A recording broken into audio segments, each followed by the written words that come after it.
شوف لي حاجه. هتكفر بالله. هتكفر بالله ايه؟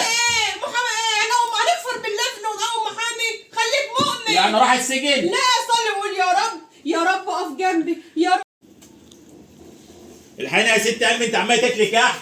مالك إيه؟ داخل بزعبيبك داخل كده علينا. بزعبيبي. فاهم مالك؟ جاي لي 3 سنين سجن بسببك. بثواني؟ اه. ليه وانا كنت مالني؟ الشكله اللي انت شكلتها مع ام عباء. يا ده خلصت خلاص. يعني شويه نشير ينزل نقطتين ميه تخليني البق في جوزها ويروح يعمل له محضر وهي تعمل له محضر وهي مش هتعمل لي سجن. ما خلصت خلاص القضيه. خلصت فين؟ ما خلصت يا ابني خلاص. خلصت فين؟ تقول لك انا خلصت كده يبقى خلاص؟ امال فين؟ 3 سنين سجن. يا لهوي، لا يا محمد. ما عشان الشكله والقضيه اللي معموله ليا. 3 سنين يا محمد. هو ومراته. يا مسكت ونعمل 3 سنين يا دكتور يا سعاد، يا خرب بيتك يا سعاد ونعمل. انا هعمل ايه؟ انا دلوقتي هعمل انا ايه في النصيحه انت عاملاني فيها دي؟ يا سعاد هتاكلي وتشربي منين يا سعاد 3 سنين؟ يا خرب بيتك يا سعاد. هو انت سجنتني في ساعتها؟ مش انت اللي قلت. طيب ما في يا مصالحه لهوي. في فلوس تدفع. يا لهوي، الحقيني يا ام حسين، محمد هيسجن.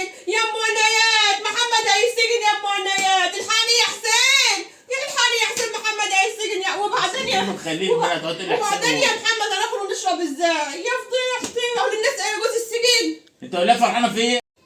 انت شوفي لي محامي، شوفي لي محامي يا ست هانم، شوفي لي حاجه. هتكفر بالله. هتكفر بالله ايه؟